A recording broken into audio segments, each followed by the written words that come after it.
Oh yeah, what about you? I'm making it. Okay. I hear you.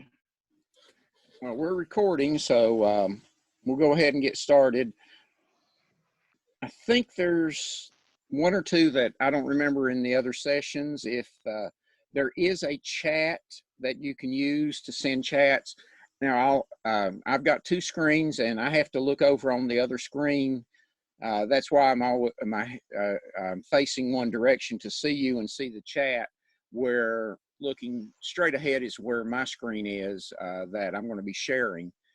So let's start with, does anybody have any questions that we want to go over? Lab 19. I wanted to send you my file and see if you can look over it and see if I did it correctly. That's one of my biggest issues I'm going to have. My biggest challenge, should I say, I'm going to have with being in your class is I'm very specific about things. It's like the military. I need that as specific instruction. Yeah, if you want me to look over it, you need to do that through an email more than anything else. If you have a question about it, we can look. But as far as if you want me to look over, and I will try to look over them and help. I'm not going to give you the answers, but I can try and point you in the right direction. You can also, if you've got partial questions, that's where that discussion board is, so you can throw them out there, because if you've got a question, there's a good chance somebody else has one as well. Okay. Okay, other questions? Okay, we in the other Zoom sessions, we were looking at in yesterday's, we did while loops, and so I encourage you to go and view those at some point. And just as a little refresher, let me find the first while loop. No, this isn't the first one. Oh, here's the first one. The while loop is while, and then you've got conditions. These conditions are identical in the way they work to the way they work in an if statement. So, but it's while this condition is true, it's going to execute what's inside the loop. As soon as this condition becomes false, then it will exit out of the loop once it hits the top of the loop. So it checks at the top of the loop each time to see if the condition is true or false. You want to make sure that inside that loop, in some way, shape, manner, or form, whatever the variable you're using or variables you're using in the exit condition change so that at some point you can exit the loop. This one is an infinite loop because I'm never changing the value of I, so it's going to go and print I equals 0 forever and ever and ever. So in this one, I have changed at the end of the loop, I'm adding 1 to I. So each time it goes through, I is going to increase by 1. So eventually, the I less than 10 is going to become false. And when it becomes false, it will exit the loop when it gets to the top. So that we did that yesterday. Here we added in and did a total. We did totals in the for loop. Same type idea with totaling things. Start your total at 0 before the loop, and then the total's equal to previous total plus whatever you're changing it by.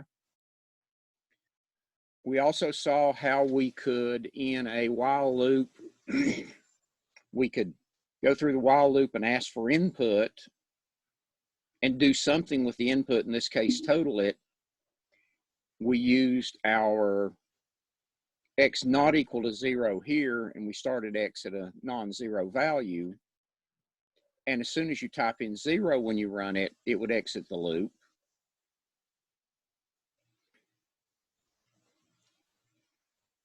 We then saw that if we don't want, we did a list, and if we don't want, let me run this one.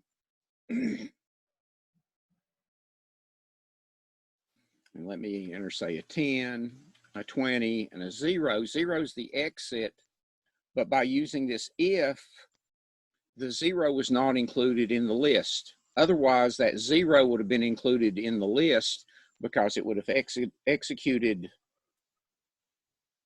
before the if statement. We then introduce break and continue.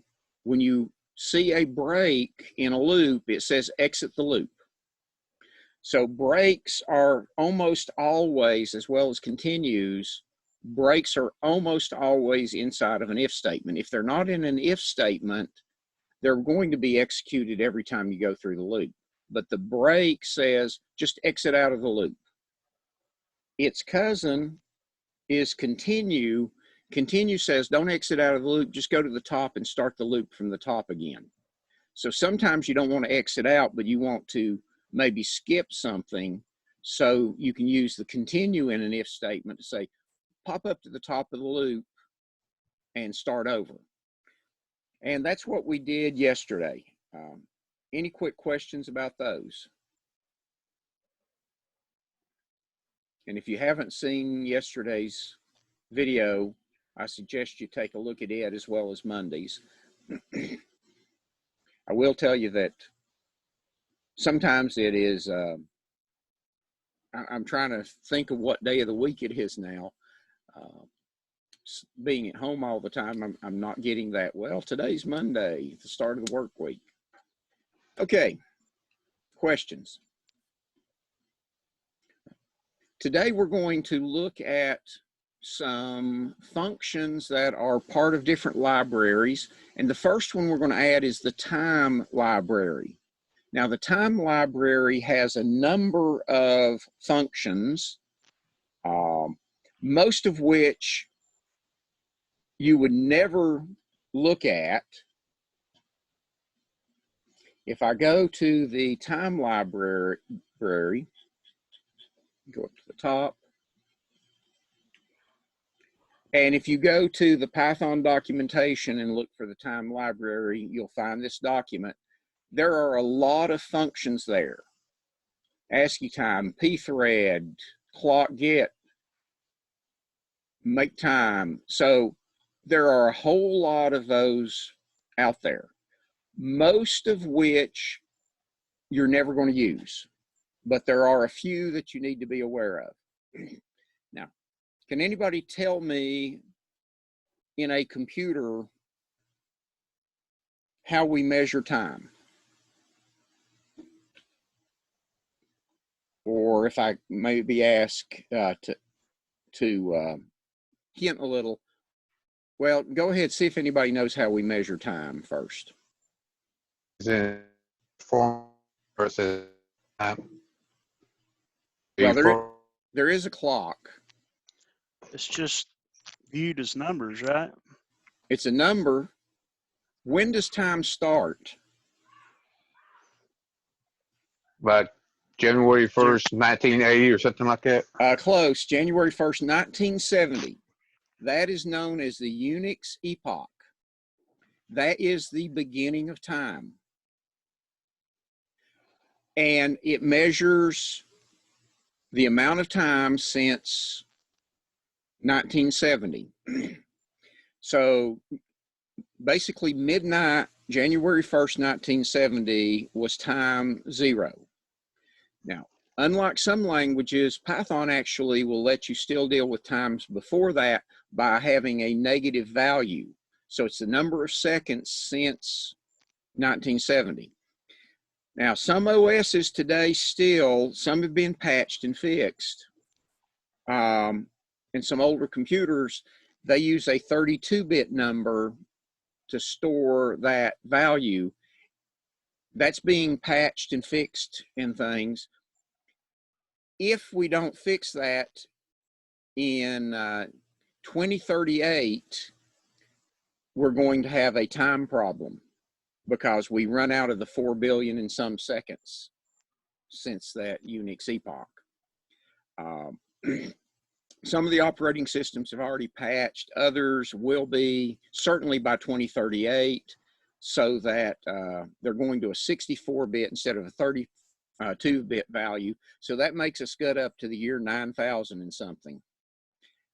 If any of you are planning on still being around then, we may have to fix it again. But the time functions are part of the time library, so you have to import time. If you import time, you're bringing the entire library in.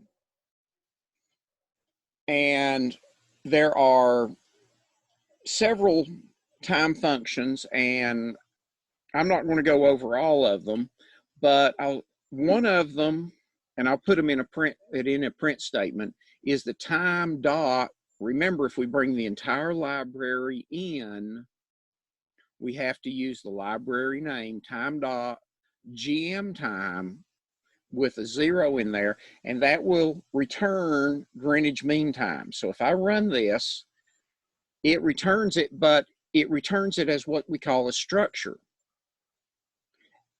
And you could then pull out just the values you wanted with it. But it says, okay, here, 1970, 111, the time 0, that is actually that epoch, that start on it.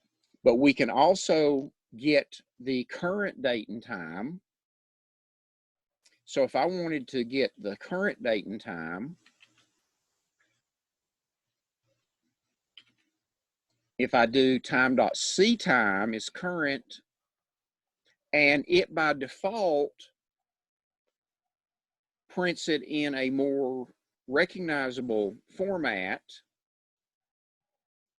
and it says Wednesday, April 1st, 2012, or 12, 32 seconds, 2020. So it gives you the C time, gives you the current time. Now, it is giving that current time in your time zone set on your computer. So mine is set to Eastern Daylight Savings Time, so that's what the C time is doing. You can look up if you needed to get the structure, and I could actually pass it a current time inside that time to get that structure if I needed to pull out different values. But the C time gives you the current time. And that is a couple of them. Now there's one other called a time tuple or tuple. And you can actually set a time with that. You create it, and then you can use it in a lot of these time functions. And the format of it is given in those that document.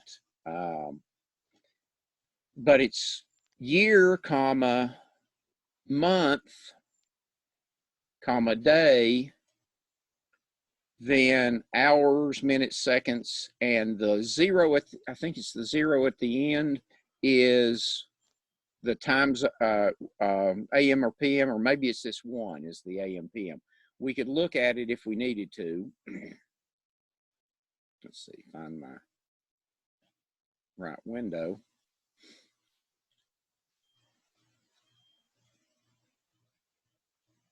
Okay, I passed it. Let me scroll back up and find it.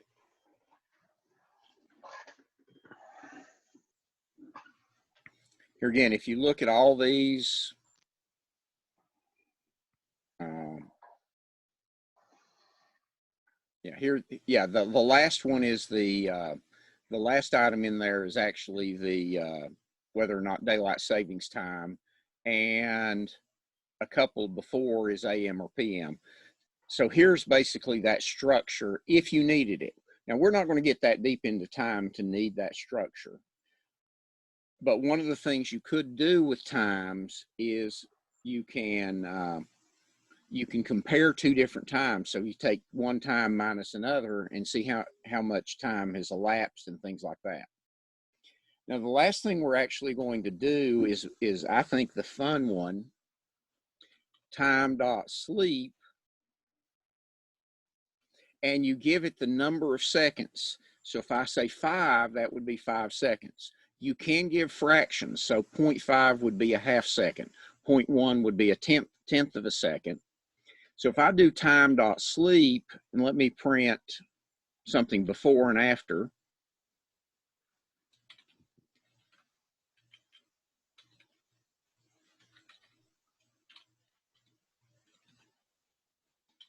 Better put that in quotes.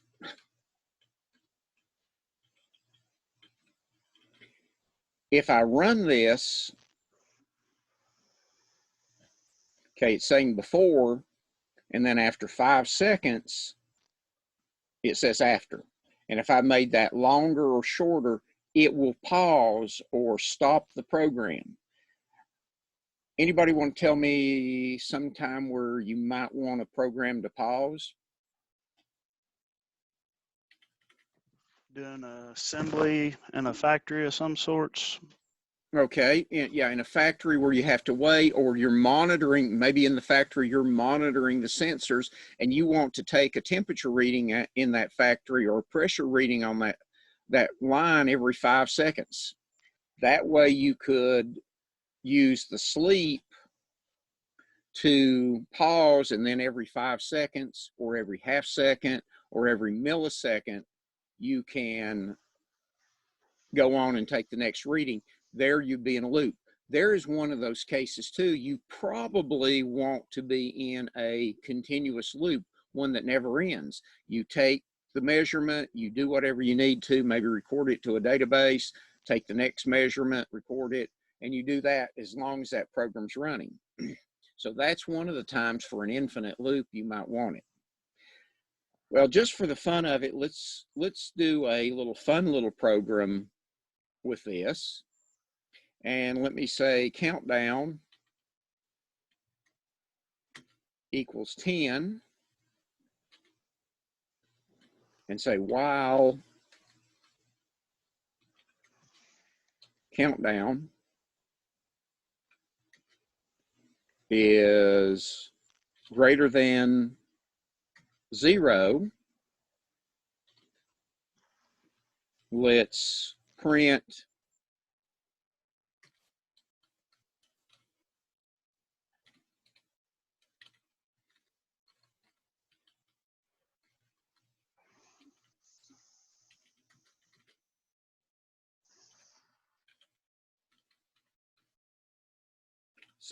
blast off in countdown.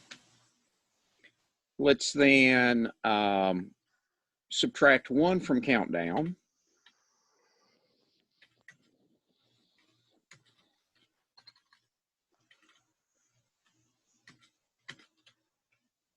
And then sleep for 1 second. Now, my sleep has the little red squiggly under it. That says it doesn't recognize it because I have to do in my library, time.sleep. Now, if I don't want to type out the whole name of the library, and math and time are short, I can add import time as T, for example. And then I just have to do T.sleep.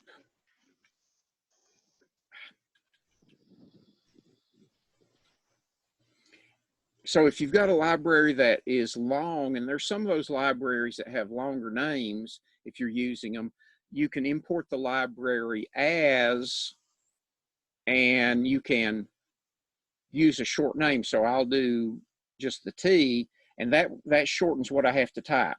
Now this time.sleep 5, I need to get rid of. Well, after I leave the loop, I need to print something.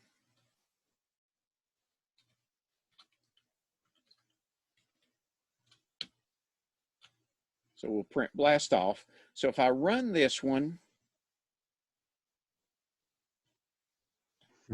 oh, well, I got my while loop. I said while the countdown's less than 0, well, it's always going. So I'm already at an exit condition.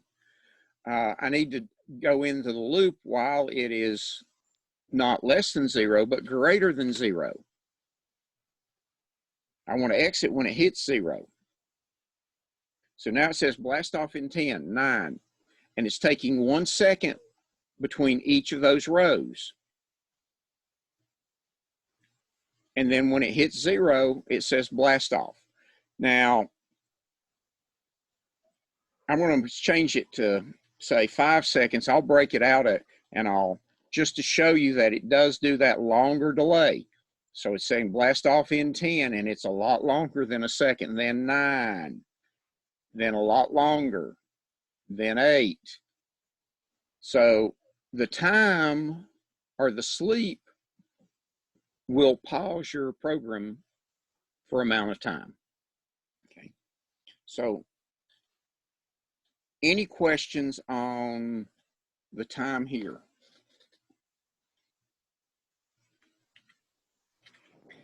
Can you change the format, like from long date to short date and stuff like that? If you want to output dates, let me do one other thing with time, and then we'll remind me of that one. Okay. There's another thing you can do, and you can do this with all of the libraries, or with the sleep. You can do this with all the libraries. Remember, if I import time ST or just import time, it brings that entire library in.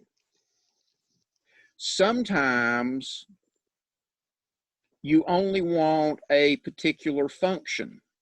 So if all I care about is the time function, I can say from time import, and I want sleep.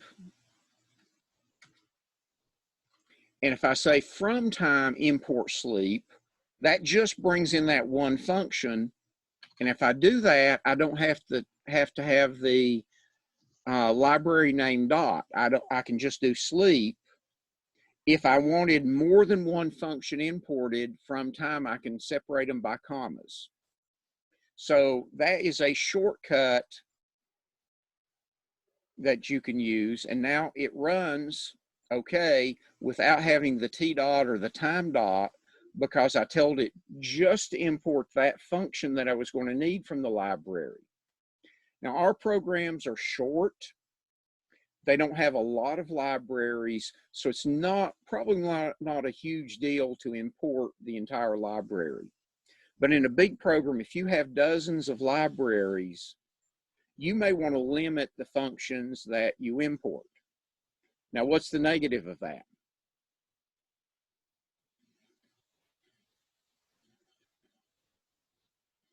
You might not import everything you need. You think you know what you need from that library, you import them, and then you start trying to use another function down in the program and you didn't have it imported. Well, you can always go back up and add it, but that's the one thing. But you may sit there and think about it and what's going on, what's wrong with it, because you started this program 2 weeks ago and you forgot you did not do the entire library. The advantage is your code will be faster if you just import the library functions you need. For anything we do, it doesn't matter, because the things we're doing are small programs. But if you had a 10,000 line program, then cutting down the size by importing just parts of the library will be a distinct advantage. Is there a possibility that some functions will have the same name as a function, and if they do, if you import them, which one will come first?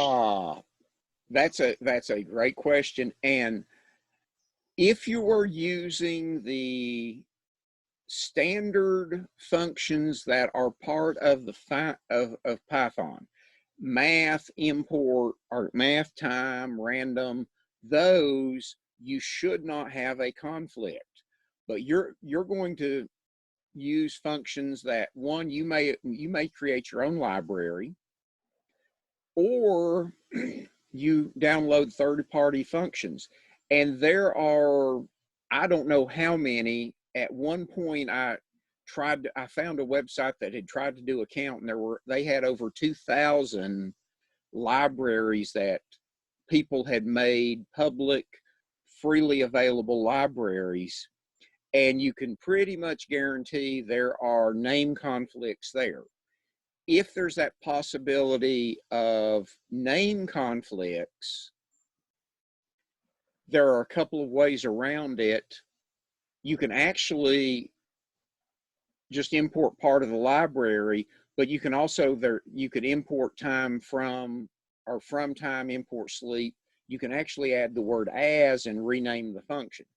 And if you ever run into that conflict, you'd have to, or just from do the import time and bring the whole library in. But yes, especially when you start bringing in a lot of these libraries. And folks, anything you possibly want to do with Python, there is a good chance that somebody has built a library.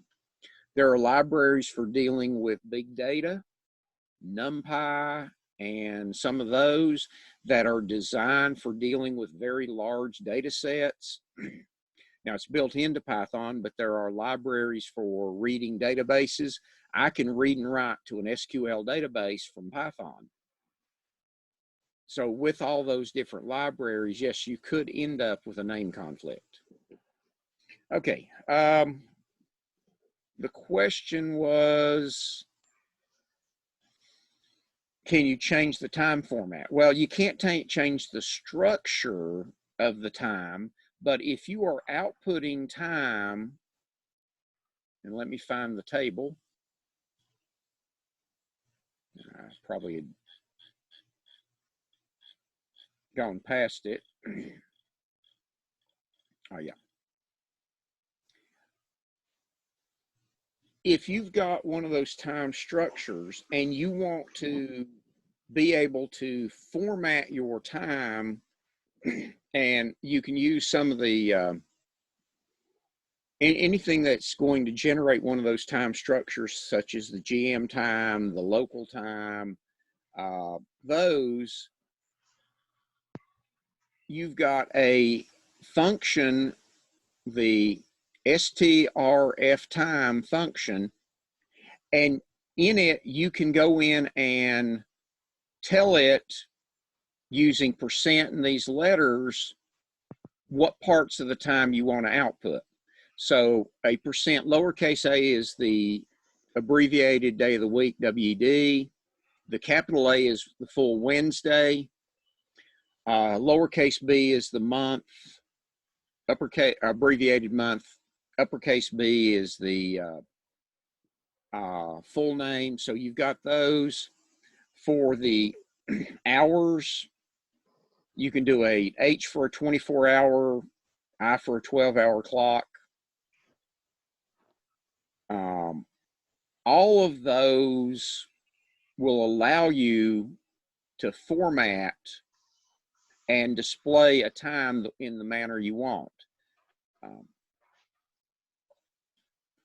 I'm going to copy this.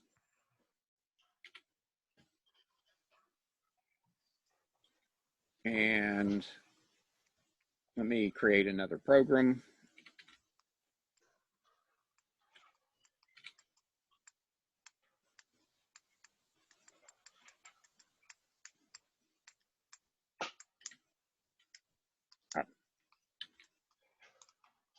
I thought I copied it.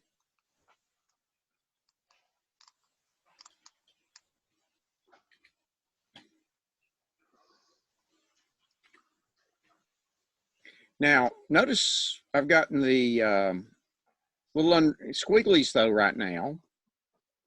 Well, the reason I got these squigglies is I'm just in my from time, I've just imported sleep. If I need to add those other libraries or bring the entire library in,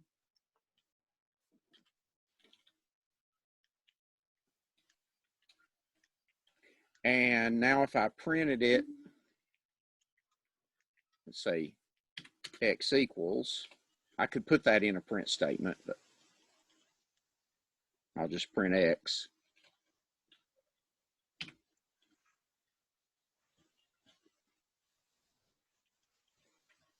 Okay, so now it formatted it in this format where the lowercase a we said was the abbreviated week. So WD, let me copy both of these and then we'll manipulate it. So I won't say the capital A, and instead of the 24-hour clock, I'll do an I, which is the 12-hour clock. Still the minutes and seconds. And now you can see the difference. It now says Wednesday. And since I was doing Greenwich Mean Time, instead of the local, I could do the C local. It says that it is the, or C time for the local, it says that it's 4:31, but with a 12-hour clock instead of a 24-hour clock. Now, those of you that know me know I prefer everything in a 24-hour clock, but that's me. Okay, so does that answer your question? Yeah. Does that, Hmm? do you have that same capability using the format string or the dot format method? You would still, what we could do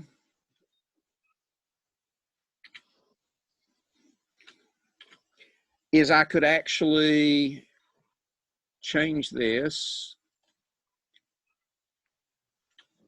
Get it right. In my curly brackets, I would have to put the whole thing. Okay. Because there's not, at least Like to my knowledge, there is not a time formatting that's part of the .f strings, but you could do it in the whole all right. one. My So personal nothing like a decimal or floating no, string or something. Okay. not to my knowledge. If it is, you still have to get the time into a string. So if there is, I've never looked at it. Well, let's see.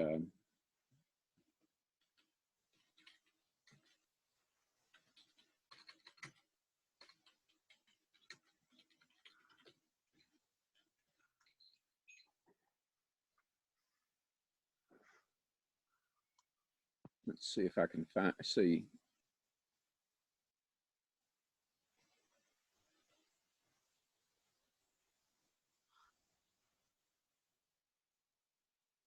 No, I do not see anything in those lists, and I didn't think I had ever seen any.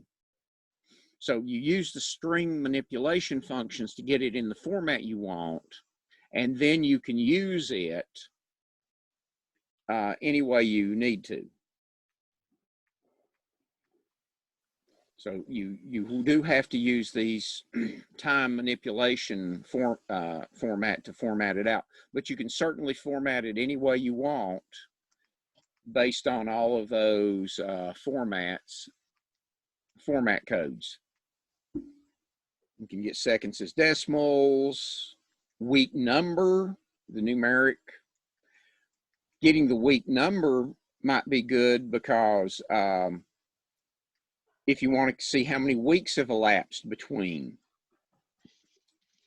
there's a day number, I think.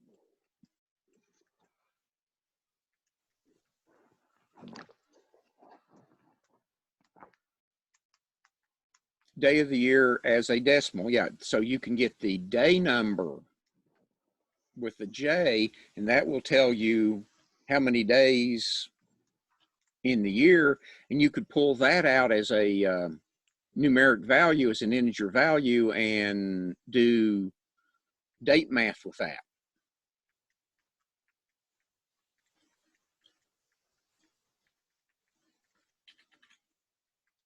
Okay, other questions? Okay. Yeah, we're gonna have labs on these. There will be labs that will include some of this, not all of it, but some of it. Oh my God. That is so confusing. Um,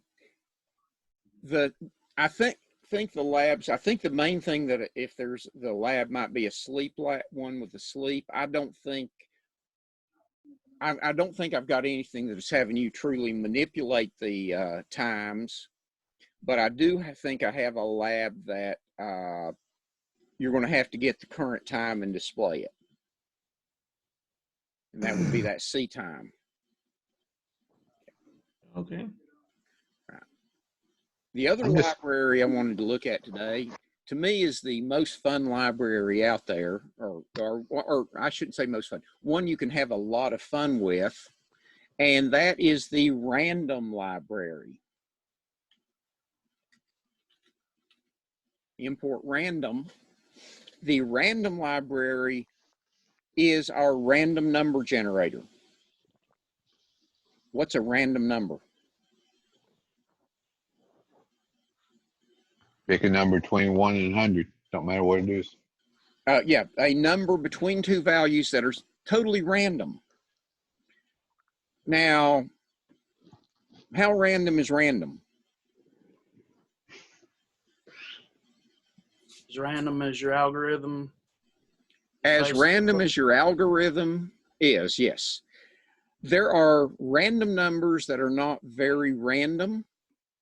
There are random numbers that are extremely random.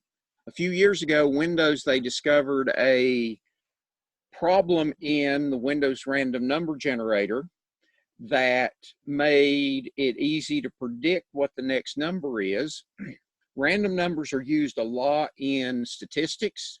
They're also used a lot in cryptography. So the use of random numbers is very important in cryptography. Now, random numbers are actually, if you generate random numbers, there are actually some ways you can test and see how random your random numbers are.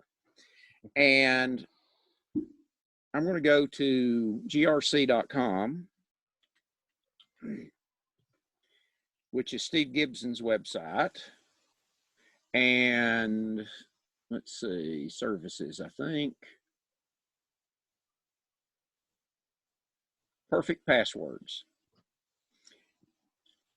And it generated some random values depending, and the reason he's got it random, some different things. There are some systems that require only large capital letters, some that doesn't allow certain characters. So he's generated these random numbers. And if I refresh the site,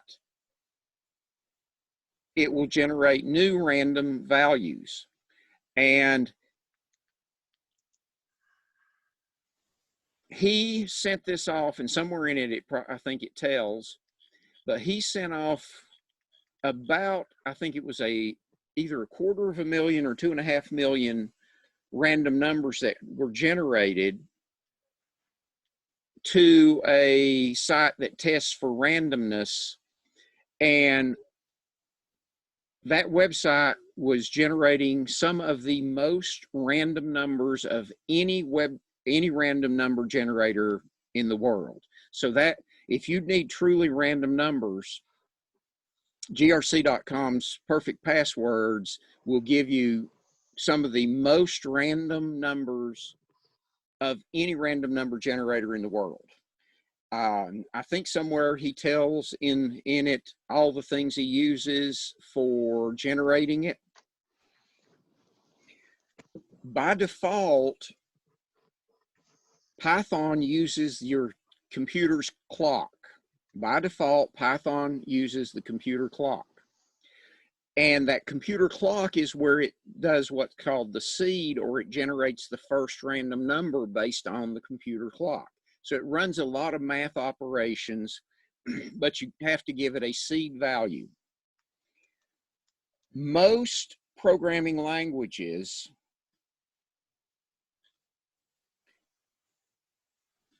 require you to, quote, seed the random number generator with a value before you run it. Python instead says, if you don't tell me what to do with the random number generator, I'm going to use the current clock. So I'm going to use, and that gives it a starting value every time you run the program that changes. If you are using the random number generator and you seed it or you start it with the same value every time, you generate the same random numbers every time. So make sure you don't do that. Well, why would you want to do it? Testing purposes. If you're testing a program that's using and you want a predictable set of random numbers that you can make sure the program's working right with, while you're testing it, you may want to generate the same random numbers every time. If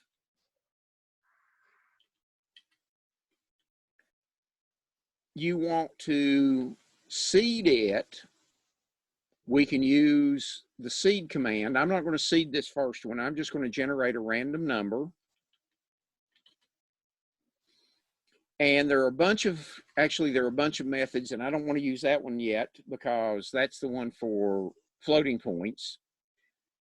Let me find my web page again.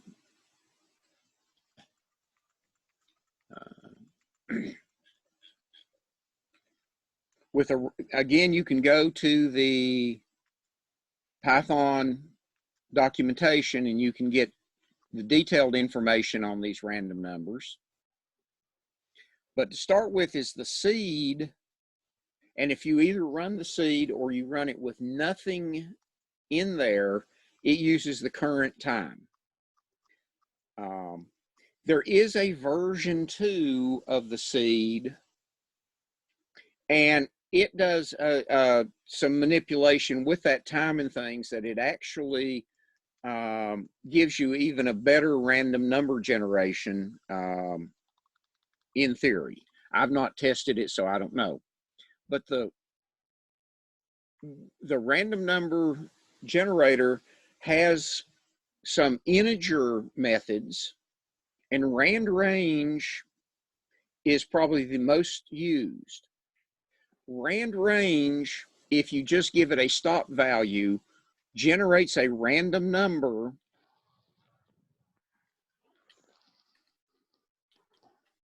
between 0 and that number. Like the range command, if I do rand range of 10, if you remember the range command went 0, 1, 2, 3, 4, 5, 6, 7, 8, 9, did not include 10. Rand range generates a random number between 0 and 10, but does not include 10. So if I did that and said print X, if I run it, this time it gave me an 8. If I run it again, it gave me a 1. Each time I run it, it's going to generate a different random number because it uses the seed of the current clock. So let's take that and let's put that in a loop to generate several random numbers.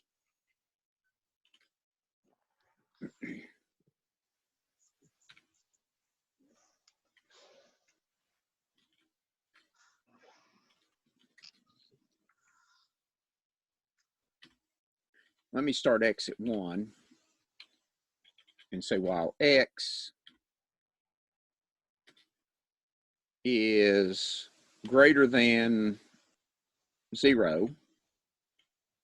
So we're going to do this as long as X is greater than 0. We're going to generate a new value of X and print it.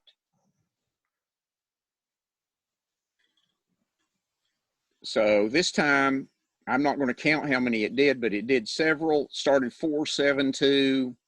There's no 10s in there, notice. But once it hit 0, it exited. If I run it again, in different numbers, a lot more this time actually. But as soon as it hit 0, the while loop said exit. This time not nearly as many because it's random, but notice there's no 10 in there. If I wanted it to go 0 to 10, I'd set my range to 11. Now when we run it, we get the 10 in there. So remember when you set your range, that upper value won't be included. So we've generated random integers here from 0 to 9. And my while loop says exit as soon as we hit a 0. Now, any questions there?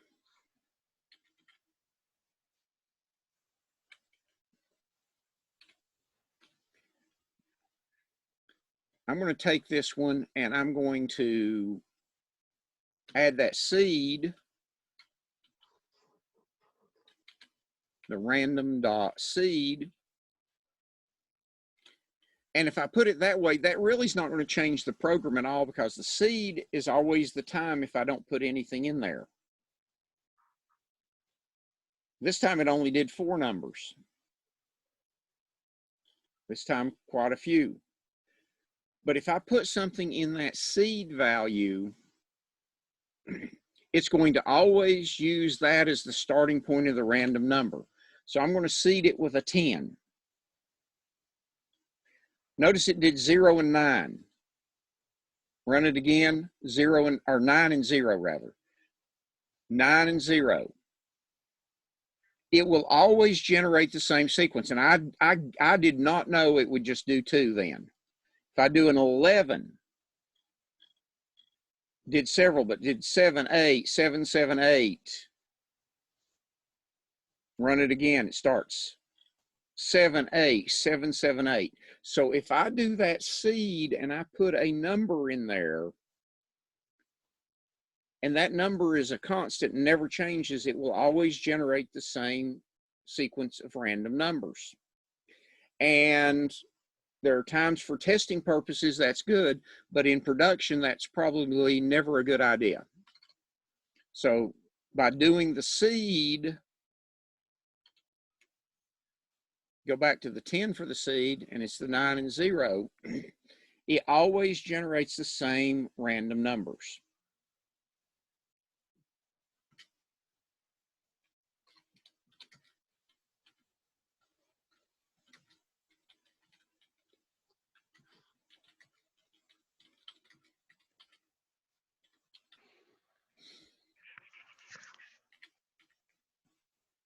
Now, of course, if you were trying to cheat somebody on something and you generated a sequence that gave you an advantage, you know, that I was might thinking, be, yeah.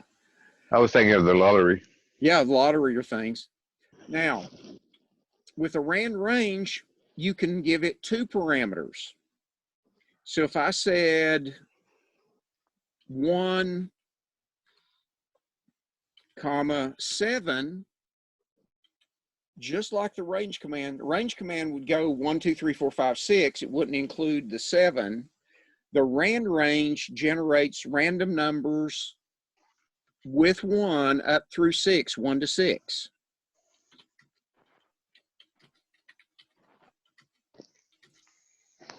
Does not include the 7. So let me change my seed to use the time. Okay.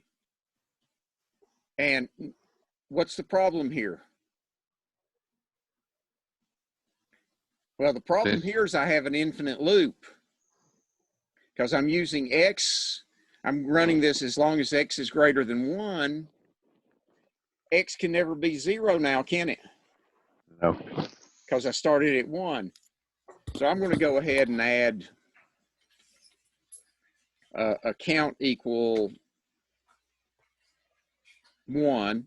And let's do while the count is less than or equal to 10. So it's going to generate 10 random numbers.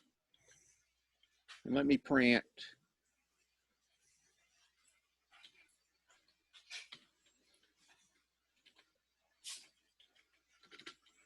I'll print count in X.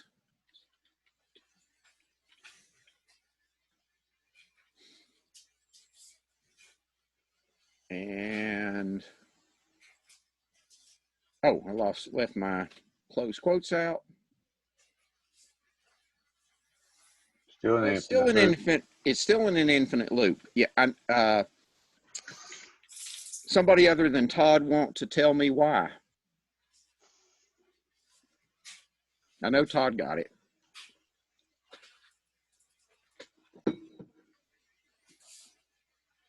Is it because you got your count is less than or equal to 10? Yeah. And notice I'm never changing the value of count, am I? So No. it's 1 all the time. So if you look at the output, it stays 1. So I need to make sure that I change count.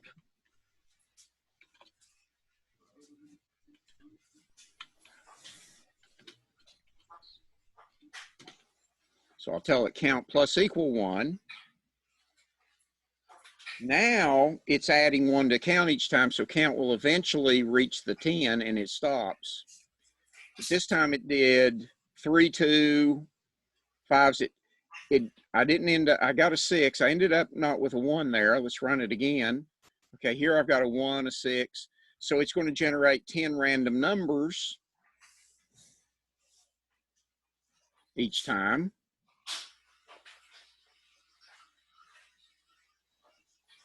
And every time, because I'm using a different seed, it generates though, but the smallest random number is a 1, the largest is a 6.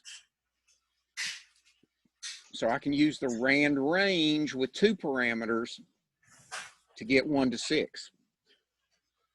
Where might I use 1 to 6? Dice. Dice. A die is, well, there are 6-sided dice. Those of you that are gamers, you may use 20-sided dice and 13-sided die and all those, but a standard craps type dice is 6-sided. So if you wanted to toss a dice, get a random value, the 1 to 7.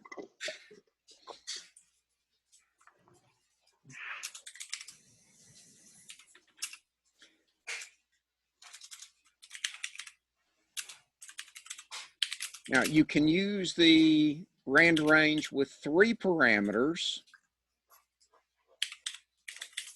Let's do, say, 1 to 20. And if I do a comma 3, that does an increment just like, again, the range command, 3 parameters, that was an increment. So this should do, start at 1 and do 1. And let me change this to 20 so I get some larger numbers. This should do 1, 4, 7, 10, 13, and so on. So, okay, we got a 1, a 13, a 10, a 10, 7, 4, 16. So what it's going to do is the smallest value is a 1, the largest possible value is a 19, but it's going to add be in increments of 3. So 1, 4, 7, 10, 13, 16, 19.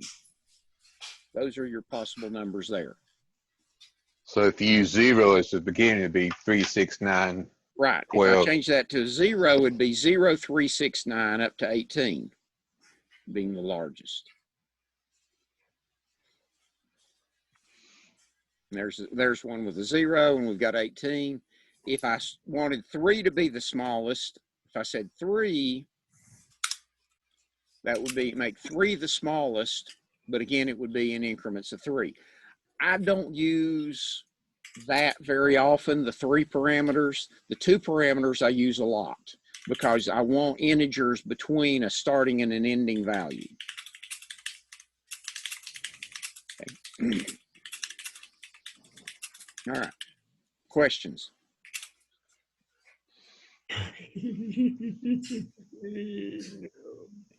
Random numbers are a lot of fun. And let's do one more with random numbers, because this will get you started on an idea for one of the future labs.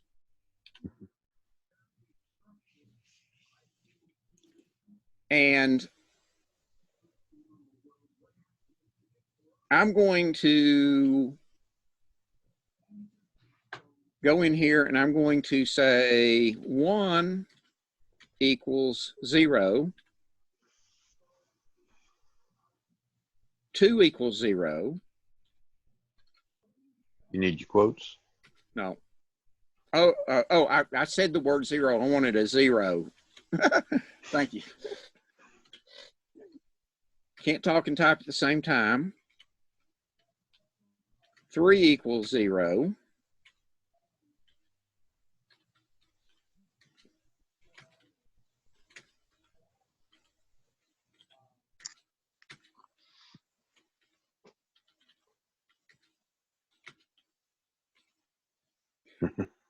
So I'm setting these variables.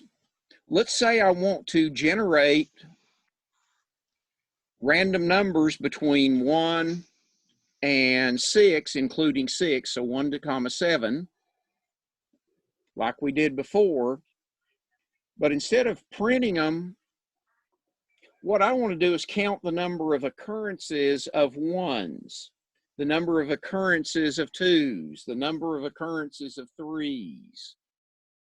How many each number occur? How many times each number occurred? Anybody want to give me an idea how I can do that? Other than me? Well, let's let somebody else, and then if nobody else. Would you do it through an if statement? Huh? That's what I was thinking. What? Would you do it through an if statement? Have it be. You could do it through an if in the while statement, loop. yes. So I could say if x equal 1, not quotes, colon. If x equal 1, I'm doing the same thing as what I want to do is I want to take the ONE variable and add 1 to it.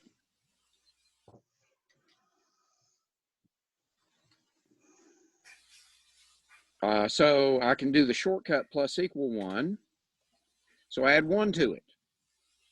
Elif, the else if, x equal 2,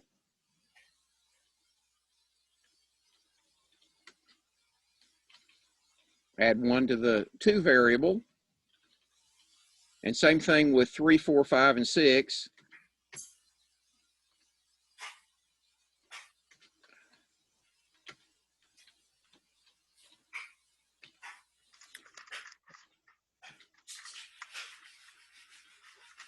I'm going to save myself a little typing.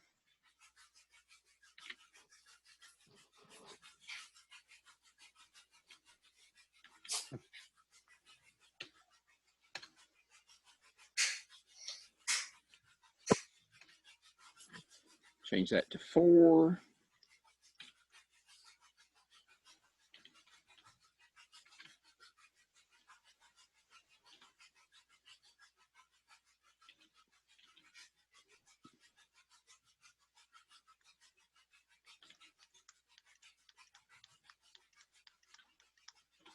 So what I've done is inside the loop, I've put an if-elifs, and anytime we generate a 1, it's going to add 1 to the variable I called 1. Anytime we generate a 2, it's going to add 1 to the variable I called 2, 3, 4, 5, and 6.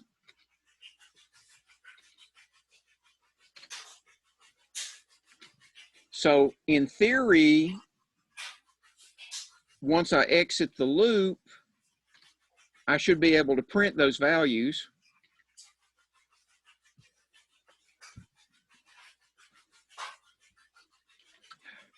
Do you have to put an else statement at the very end of it? I do not need an. I don't need an else because there's no.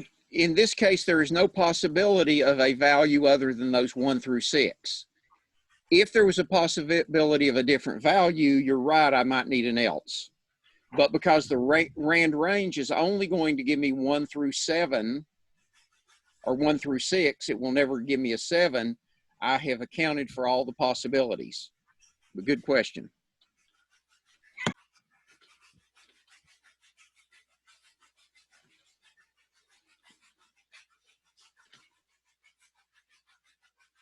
Actually, let me do this on separate lines.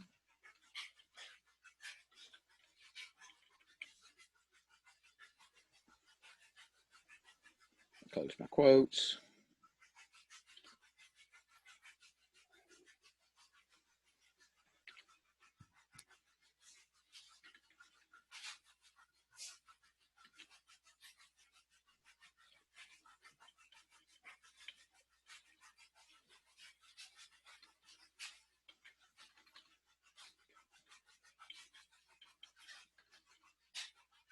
This is one I probably should have typed this up ahead of time.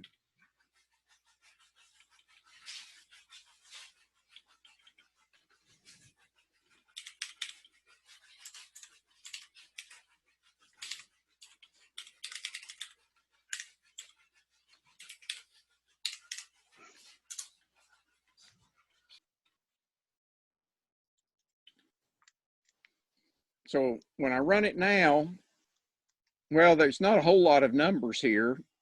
3 ones in this case, 1s and 2s. But let me change this and run this 100 times. So generate 100 of those. And now I've got 11 1s, 19 2s, 13 3s. 18, about 18 would have been a perfect set of random numbers. But you never get a, if it was perfect, it wouldn't be random. Now I'm going to run it 10,000 times. And we've got 1,700, 1,500, 17, 16. Let's go for 1,000,000. Notice it's taking a little time. But if you notice, if you look at these numbers, you're talking in that 160,000 range, somewhere between 166, looks like 3, or 166.3 and 167.32. So out of 1,000,000 numbers, that's pretty good distribution of random numbers. So it's doing a pretty good job. And if I run it again, it will give me a different totals here. But still pretty good distribution of random numbers. So I was able to generate 1,000,000 random numbers using the rand range function. And then in this case, I added up those numbers and outputted the results. Questions there? Now, there's a cousin to the rand range. If you want to use the rand range for 2 values like this, there's also something called rand int, which is essentially rand range with 2 values. The rand int, you give it a starting and an ending value, and it will give you random numbers between those 2 values. However, it will include the ending value. So if I do 1 to 7, it could generate some 7. I'd need to do 1 to 6 with a rand int. Some people like that with the 2 values rather than the rand range. I tend to just use the rand range. And here it gives me again a good random number. So the rand int is like the rand range for 2 values, but it does include the ending value. Okay. On rand range, can you use floating point numbers? No. That's integers. But guess what you're asking? The next thing I was going to look at. Okay. So those are for integers. Those are for integers. Is there any question about generating random integers? Sometimes you need to generate random floating point numbers, or they call real numbers. There are actually a bunch of functions to do that, but the most common one is the random function, and the random function generates random numbers between 0 and 1 inclusive. It would include 0 and include 1. So let me get rid of this part. And I'm not going to print a million of them. Let's go back to Quick 10. question about that one you just did. Yeah. The program you're deleting right now. Is that the basis for how they're doing the what do you call it? Kind of like the future telling software, where they can start to predict kind of what things you may buy or things you may do. You familiar with what I'm talking about? The AI for prediction. Yeah, is that kind of how it works on well, the they do use some random numbers, but they're also using your purchasing history. If they don't have any purchasing history or any personal knowledge of you, it's really hard to predict. But what they're doing on those things is they use your purchasing history to change the probability of something happens. Think about your prob and stats class, and there's certain probabilities of something happening. So my guess is some of those predictive algorithms right now are really screwed up on toilet paper, because people have been purchasing a lot more toilet paper than they used to. And so now it's predicting that you're much more likely to purchase toilet paper, but it's still using some random numbers in there. The algorithms there are much more, for me to understand some of those algorithms, you need to give me the algorithm in about 6 weeks, because it's much more complex. But this would be a starting point. That's what I wonder, if this was kind of like the basis of it or whatever. How it random numbers is the basis for a lot of that predictions. Yes. Okay. All right. So the random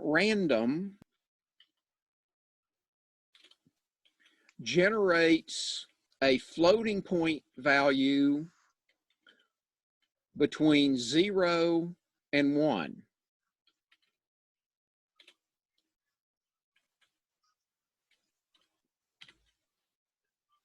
So if I run it, and I'm going to run it with 10, you see you get floating point values between 0 and 1.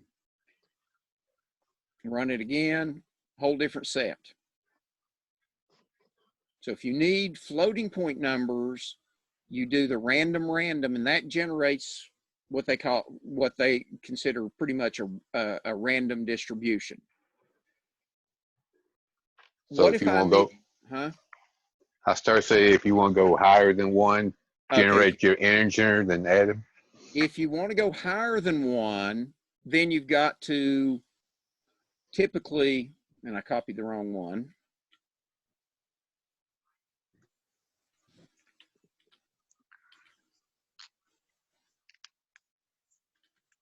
If you want to go higher than 1, you essentially multiply and or add.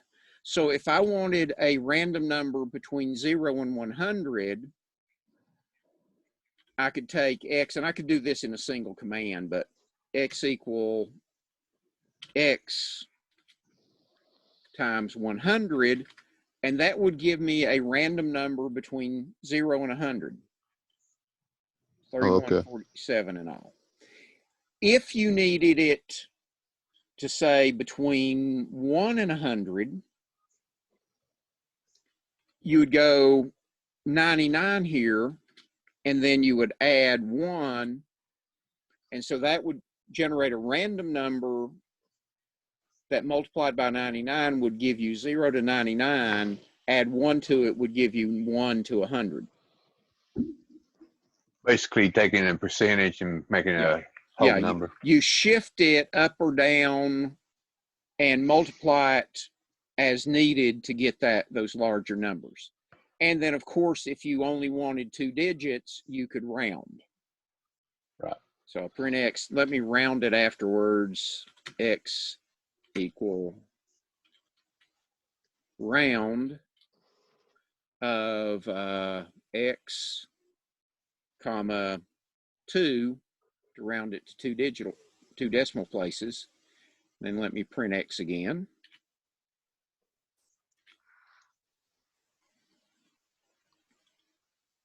And the ones you see not rounded are from this print before I'd rounded it. And the ones you see at 2 decimal places were after it executed the round. And so those are truly rounded. And remember, they're rounded. They are not formatted 2 decimal places. Remember, there's a difference between if you format something 2 decimal places, it's still got that whole number. But if you round it to 2 decimal places, it will actually be 2 decimal places. All right. Okay. Any questions? Yeah, 10 million and one. All right. Use the discussion boards. In a couple of the classes, people are using them more than others. But when you're working on things, now don't tell everybody the answers exactly, but help each other. Use those discussion boards more. We're not getting as much use of them as I thought we might, but we're getting some. Any last questions? I have a quick question about the midterm. Okay. On the program portion, are you going to go back and grade those, or? Okay, you're in the A70 section, right? Yeah. Yeah, I am. I just have not had a chance. Okay, I was just making sure because I was kind of worrying about that. I'm the for those of you that are in the other sections, the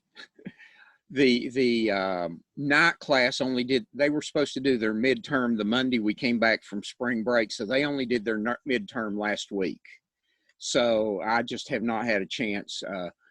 The rest of the week is grading. I'm still trying to get everything for all my classes, building the content and things for all the online stuff. So basically the rest of today and pretty much the rest of this week, except when I'm doing Zoom sessions, is going to be grading. Okay. I have a question. Okay. Are these examples going to be uploaded to the example section online? They will be uploaded to the Google Docs share that I sent out with the email. Okay. That way I could get all of them uploaded to, so everybody has access. There was I think I put it in the, I think I put it in your announcements with a link to not only the Zoom playlist on YouTube that has these recordings, but also a link to the folder that has all the examples. Okay. And then for the final, will we still get to use a note page? On the final, because you're going to be doing it from home, and I'm not going to require it to be proctored. More than likely, what I'm just going to say is, okay, use whatever resources you can, but it is going to be timed just like the other exams. So if you have to look up too much, you probably won't be able to finish. Okay. I have a question. Okay. I've heard some stuff through the grapevine about a new person being put in place at ETSU that could possibly affect how our credits are transferring over. It was cybersecurity related the way I heard it, but I just wondered, is that also going to affect those of us who are focused in programming who are planning to go there? As of right now, I have not heard anything about programming going to ETSU changing. If they get a new department head, which is what I think you're referring to, because Dr. Patrici is now an associate dean or something like that. He got promoted and he's the acting department head till they replace him. The new department head may make some changes, but I don't expect much there. From the cybersecurity, what we are working on an articulation agreement so that our cybersecurity classes that they have equivalent classes will transfer directly. How that's going to work out at this point, I don't know. Okay. I didn't know if it was going to affect all IT and computer people transferring over, or if it was just the one. Well, what we're working on for the cybersecurity, cyber defense, it will just affect cyber defense folks. I do not expect anything that currently transfers to no longer transfer. What I hope is the new department head is more willing to transfer even more things than currently are. Okay. All right. Are you going to go over tuples and dictionaries, or? We will get to tuples when we start returning functions or returning multiple values from functions, which will probably be next week. Dictionaries we will hit on, but we won't do a lot with dictionaries, but we will hit on those. If you understand lists, you'll understand how to manipulate tuples as far as getting values out of them.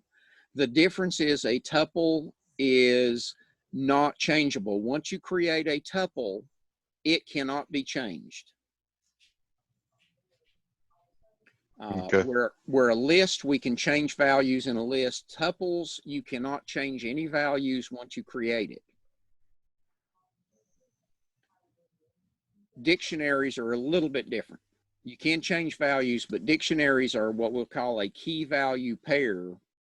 And you can almost think more of that along the line of a row in a table in a single row in a table in a, say, database or whatever, where you have the key, first name, and a value associated with it. An object. If we get to anything objects, that will be the last week and you will not be tested on it. Others? What about the user-defined program, user-defined functions? That's what we're going to start with on Monday. So look, give you that. Monday, we're going to start looking at user-defined functions. Because I know I asked that before. Yeah.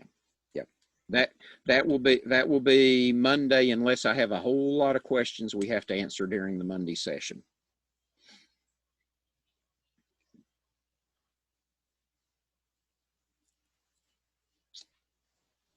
Others?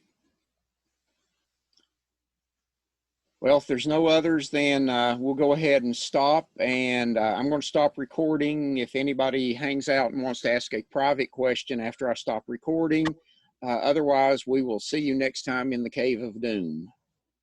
I've got one more. Okay. Do you know what you're teaching for fall semester yet? Maybe. Maybe. And I say maybe because things can change. Right. As of right now, I am scheduled for 3 sections of Intro to Networking, the Windows Server class, and the Cloud Computing class. There is a chance that I may instead teach or in addition, teach the Tactical Perimeter Defense class that Mr. Anderson is scheduled for right now. The reason being, we're thinking about switching the content to, it wouldn't be a major switch in the content, but using Cisco's CyberOps curriculum. And if we use the Cisco CyberOps curriculum, I am the only person certified to teach that. And a possibility going online too. There is a possibility of that one going online, being an online class, because Cisco's already got it set up in a way that it can be done as a fully online. We were supposed to have a meeting when we got back from spring break discussing what courses could go fully online and how easy the different ones would be and which ones really couldn't. And that of course got canceled. So right now, as far as the fall classes, the tactical is the one that is the most ready. So if they keep that push, of course, if this mess keeps going, who knows what fall's going to be looking like. They may switch everything to hybrid, where a lot of stuff's online and you just come in for labs. That's what they're going to be doing summer for machine tool, welding, all those courses. Have you heard any updates as far as the new building, how this has impacted the timeline on us potentially making it in there for the fall? Or I have not had an update. I do not, since Mr. Blair has not mentioned it in the department meetings we have every Friday, that means nothing has updated him. To the best of my knowledge, that's still happening. What I'm concerned about is when I can get into the mock data center and whether they've ordered our Cisco gear or not. Because until I can get in the mock data center, I cannot set up equipment for fall. And I really want to get that mock data center and our infrastructure for our labs up and running as soon as possible. As it is, I'm going to end up spending, if we get in there in the summer, I'm going to end up spending a couple of weeks, 2 or 3 weeks probably, on campus on my own time to get that done. right? Yeah. I was hoping to get in on some of that, but I'm not sure with everything happening now. They were letting us work as student workers, and then they've now put a stop to that. So well, now my student worker, she's working, but she's working from home. I've got stuff she can do from home, so she's still working. Right. Well, but as far as coming to campus is what I was referring to. I do understand student workers, they're not going to allow to come in, but I do understand next week I can come to campus when I really need to. They're still encouraging us not to, but I need to get in my office and get a couple of more things and bring home. When we'll be able to be back to a normal being in our office schedule, I do not expect that to happen this semester. My knowledge, if the powers that be have anything else they know about, I don't know. I have been monitoring very closely all of what's going on, and it's happening exactly as I predicted as far as number of infections and detections and things, which this is my opinion, and that and $2.29 used to get you a cup of coffee at Waffle House until they closed. But I still am under the opinion that we have overreacted. Yes, keep those in high risk groups, the older folks and all, keep them home and all. Those that are in a low risk group, I still don't think there's a reason we should isolate the way we do. Again, that's my opinion. Okay. All right, other questions? If they make that class online that you were talking about, yeah, will they offer an in-person still, or will it only be available online? I do not know that at this time. Okay. I know that it will not be online every year if they do anything they do that way. I really can't answer that question because I don't have enough information. All right.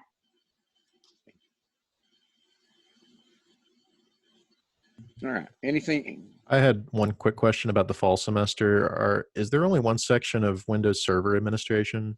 Yes. Okay. It is one of those if you look at a lot of the second year classes, there's only one section and they alternate between day and night. It was day this past fall, so it is night this fall. Since I am teaching it, if I have somebody that really cannot make the night class, depending on who the student is, and whether I've had them before or can talk to somebody that's had them, I will sometimes allow those students to take it as if it were an online class and not have to show up on those nights.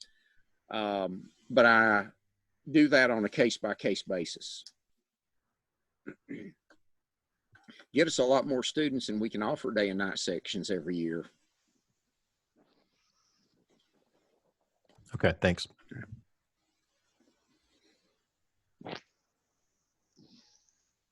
Okay, well, I will see you guys later.